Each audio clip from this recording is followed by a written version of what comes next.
మీలో చాలా మందికి ఆశ్చర్యంగా ఉండొచ్చు ఈ అమ్మాయి చెప్పడం ఏంటి అని.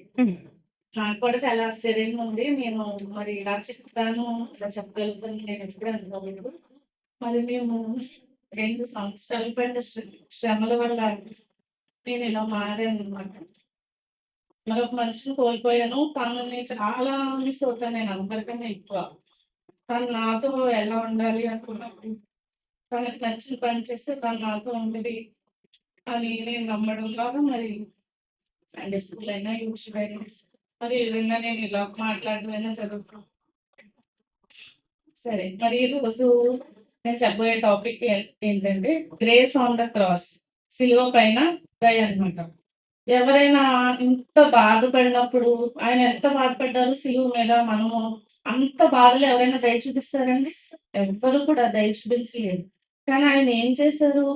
సిలువ మీద ఉండి కూడా అంత బాధపడుతూ, అంత బాధలో ఆయన అంత పెయిన్ అనుభవిస్తూ కూడా దయ చూపించారనమాట. మరి అక్కడ ఉన్న మనుషులు ఆయన కార్యాలు ఎన్నో చూసారు. ఆయన చేసిన అద్భుత కార్యాలు చూసారు. ఎంతో మందిని ఆయన స్వస్థపరిచారు, లేవనెత్తారు.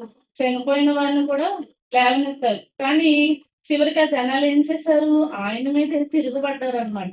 ఈయనెవరో మాకు తెలియదు అన్నట్టు ఆయన సిలువ వేయాలి అని చెప్పి అందరూ అరిచి మరి వారందరూ కూడా ఆయన మీద తిరగబడ్డారు. అలా తిరగబడిన వారి మీద కూడా ఆయన ఏం చేశాడు?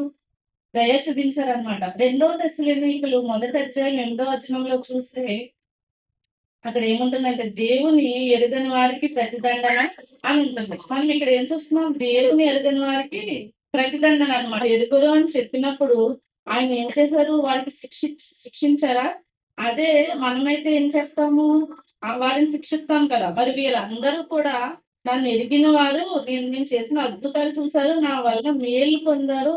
అయినా సరే నా మీద ఇలా తిరగబడి నన్ను శిక్షించడానికి వీళ్ళు సిద్ధపడ్డారని చెప్పి మనమైతే వారి మీద పగ తీర్చుకోవాలి అనుకుంటాం కదా. మరి అక్కడ యేసుప్రభు వారు ఏం చేశారు? ఆయన దగ్గర ఉన్న పవర్స్ మన దగ్గర ఉంటే మనం ఏం చేస్తాము? అసలు మనల్ని హాని చేయాలి అన్న ఆలోచన వస్తేనే మనం ఏం చేస్తాము?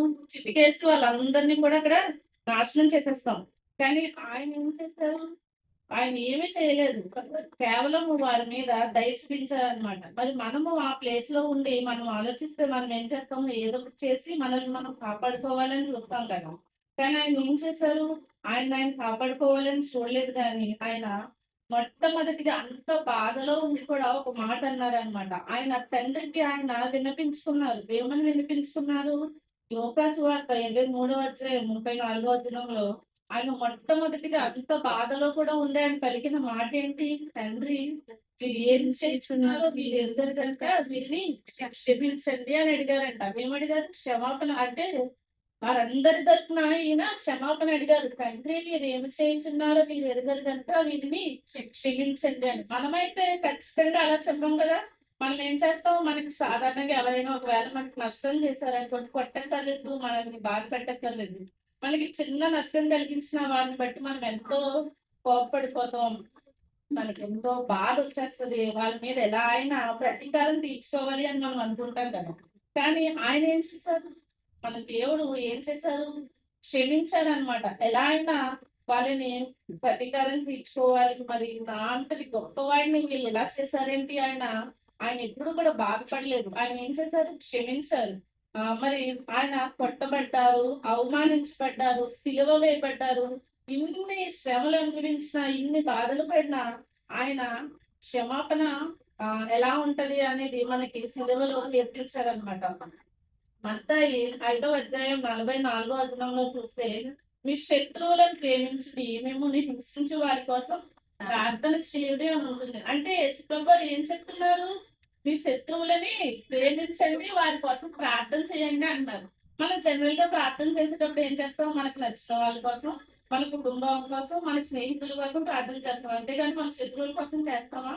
మనకి ఎవరైనా శత్రువులు ఉన్నారంటే వారిని మనము ఏం చేస్తాం? వాళ్ళని అసలు పట్టించుకోము. వాళ్ళు ఎలా ఉన్నారో కూడా మనము వారి మొహాలు మాకు కనిపించకూడదు అనుకుంటాం. కానీ దేవుడు ఏం చెప్తున్నారు? మీ శత్రువుల కోసం నువ్వు ప్రార్థించాలి, ప్రార్థన చేయాలి అని చెప్తున్నారు అన్నమాట. మరి మనం ఇంకొక వచనంలో చూస్తే, 1 పేతురు 2వ అధ్యాయం 23వ వచనంలో ఆయన దూషింపబడి బదులు దూషించలేదు, ఆయన శ్రమ పెట్టబడి బెదిరింపగా న్యాయముగా తీర్పు తీర్చు దేవునికి తను తాను అప్పగించుకోను. మరి ఇక్కడ ఆయన ఎంతో దూషించారు, ఎన్నో మాటలు తిట్టారు. ఆయన తిరిగి ఒక మాటైనా అన్నారా? అనలేదు. మరి కొట్టారు, చాలా గట్టిగా కొట్టారు. ఆయన తిరగబడ్డారు ఆయన. అదే మనము ఎవరైనా మనం చిన్న మాట అంటే మనం ఏం చేస్తాం, వెంటనే మనకు పౌరోషం వచ్చేస్తుంది. మనం ఏమంటాం, తిరిగి 100 మాటలు మాట్లాడేస్తాం. మళ్ళీ చిన్నగా హాని చేయాలని తలపెట్టిన వాళ్ళని మనం వెంటనే డిపెండ్ చేసుకుంటాం కదా, తిరగబడిపోతాం కదా, పుట్టేస్తాం కదా. కానీ ఇక్కడ దేవుడు ఏం చెప్తున్నారు, ఆయనకు అప్పచెప్పమంటున్నారు. నాకు అప్పచెప్పండి, నేను చూసుకుంటాను అంటున్నారు. వారితో సమాధాన పడమని ప్రార్థన చేయమంటున్నారు. మన శత్రువుల కోసం ప్రార్థన చేయమంటున్నారు. ఆయన ప్రతీకారం తీర్చుకోమని ఎక్కడా చెప్పలేదన్నమాట. కాబట్టి మనము ఈ విధంగా చూసినట్టయితే దేవుడు క్షమాపణ కోసం ఇలా చెప్తున్నారు. మనము మరి చాలా మంది మనం ఇక్కడ రక్షణ తీసుకున్నాం కదా. రక్షణ తీసుకోవడం అంటే, అసలు బాప్తిసం తీసుకోవడం అంటే ఏంటి అని గలతీయుల 3:27 చూస్తే, క్రీస్తులోనికి బాప్తిస్మం పొందిన వారు క్రీస్తుని ధరించుకున్నారు.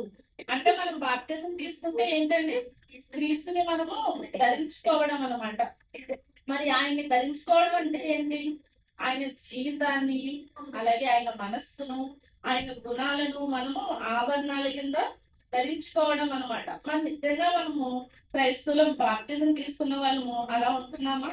ఒక్కసారి మనల్ని మనమే పరీక్షించుకున్నట్లయితే మనకి అసలు అలా ఉంటున్నామా లేదా అన్నది తెలుస్తుంది అనమాట. ఆయన చనిపోయే ముందు కూడా అంత అంత బాధ పెట్టిన వారిని కూడా క్షమించమని అడిగారే తప్ప, క్షమాపణ అడిగారే తప్ప, మరి ఎటువంటి వారిని దూషించలేదు, వారి మీద కోపం చూపించలేదు.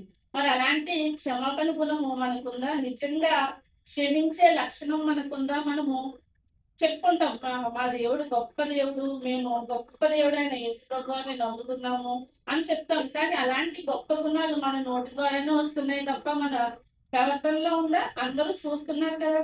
మనము క్రీస్తుని పోయి ఒక్క గుణమైన మనలో ఉందో లేదో మనం ఈ రోజున పరీక్షించుకోవాలన్నమాట. మరి ఆయనలాగే మనకి ఇతరులను క్షమించే మనసు ఉండాలి.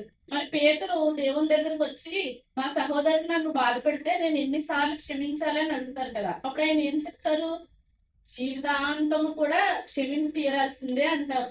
క్షమించి తీరాల్సిందే అంటే ఆయన ఏం చెప్తారు, ఖచ్చితంగా క్షమించాలి, క్షమించడం తప్ప వేరే ఏది కూడా చేయకూడదు అంటున్నారు అనమాట. అంటే మనము ఇతరుల పైన కోపాలు, కక్షలు, బాధలు పెట్టుకోకూడదు. అవన్నీ కూడా ఎవరి మీద వదిలేయాలి, దేవుని మీద మనము వదిలేయాలన్నమాట. ఎప్పుడైతే మనం అలా ఉంటే, ఇప్పుడు ఈ రోజుల్లో మన మీద అంటే క్రైస్తవుల మీద చాలా వ్యతిరేకత వస్తుంది. ప్రశ్నిస్తున్నారు. ఎందుకు? ఎంతో కొంత మన లోపాలు కూడా ఉన్నాయి కదా. అంటే మనము కొంతమంది ఏం చేస్తున్నారు, ప్రశ్నించడం కోసమే బైబిల్ చదువుతున్నారు. చదివి ఏం చేస్తున్నారు, బైబిల్లో మరి మీ దేవుడు అంత ఎలా ఉన్నారు, మీరు ఎలా ఉంటున్నారు, మీరు ఎలా నిజంగా ఉంటున్నారా అన్న ప్రశ్నలు మనకు వస్తున్నాయి. మరి ఆ సమాధానాలు అన్ని కూడా మనము ప్రశ్నలకి ఎలా చెప్పాలి, మన ప్రవర్తన ద్వారానే మనం చెప్పాలన్నమాట. దేవుని మనము ధరించుకొని, దేవుని గుణాలను, దేవుని మనస్సును మనం ధరించుకొని మనము ప్రవర్తించినప్పుడు మనం నోటి ద్వారా మనం సమాధానం చెప్పగలేదు. చూసిన వాళ్ళకి తెలిసిపోతుంది. అంటే క్రైస్తవులు అంటే ఇలా ఉండాలి, అంటే వీళ్ళు క్రీస్తును పోలి ఉంటున్నారు అని వాళ్ళకి సమాధానాలు దొరుకుతాయి అన్నమాట. కాబట్టి మనము ఇప్పటి నుంచే మనం ఏం చేయాలి, మనం ఎప్పుడైతే రక్షణ పొందామో, రక్షణ పొందిన వారందరూ కూడా ఏం చేయాలి, పొందాలనుకున్న వారు కూడా మన పాప జీవితాన్ని పక్కన పెట్టి కొత్తగా క్రీస్తుని ధరించుకొని మనం ఏం చేయాలి, మన కొత్త జీవితాన్ని మొదలు పెట్టాలన్నమాట. అది కూడా మనము క్షమాపణతోనే మొదలు పెడతాం. ఎందుకంటే దేవుడు ఫస్ట్ మాట ఏం పలికాడు, క్షమాపణే కదా సిలువలో. కాబట్టి మనం కూడా క్షమిద్దాం. ఎవరిపైన కక్షలున్నా, మీకు ఎవరి మీదైనా కోపం ఉన్నా వారితో సమాధాన పడదాం. ఈ రోజు నుంచే మనము ఆ క్షమాపణ అనేది మనము మొదలు పెడదాం అనమాట. మరి యేసు శత్రువులను కానీ, ఆయన చంపాలనుకున్న వారిని కానీ ఆయన తిరిగి హాని చేయాలని చూడలేదు కదా, వారిని క్షమించారు. అంత బాధ పెట్టి ఆయనతో అంత రక్తం చిందించి అంత చేసిన వారిని యేసుబాబు వారు ఏం చేశారండి, క్షమించారు. కానీ మనం క్షమించలేమా? మనల్ని ఎవరు హాని చేయరు కదా, మనల్ని చంపాలని చూడరు. ఏదో చిన్న చిన్న మనస్పర్ధలు వస్తాయి మనకి, మన ఇంట్లో వాళ్ళకో లేదంటే స్నేహితులకో. మరి అలాంటి వారితో మనము సమాధాన పడలేమా, మనం క్షమించలేమా? క్షమించగలం ఖచ్చితంగా. మనం అనుకుంటే దేవుని పోలి ఉన్నవారు ఖచ్చితంగా క్షమాగుణం కలిగి ఉంటారనమాట. కాబట్టి ఈ రోజు నుంచే మనము దేవుని ధరించిన బిడ్డలా మారాలి. మొట్టమొదటిగా క్షమాపణ మొదలుపెట్టాలి. మనము క్షమాగుణము కలిగి ఉండాలనమాట. ఈ రోజు నుంచే అది మనము క్షమించడం అనేది మొదలు పెడదాం. సమాధాన పడదాం అందరితోను. Praise the lord.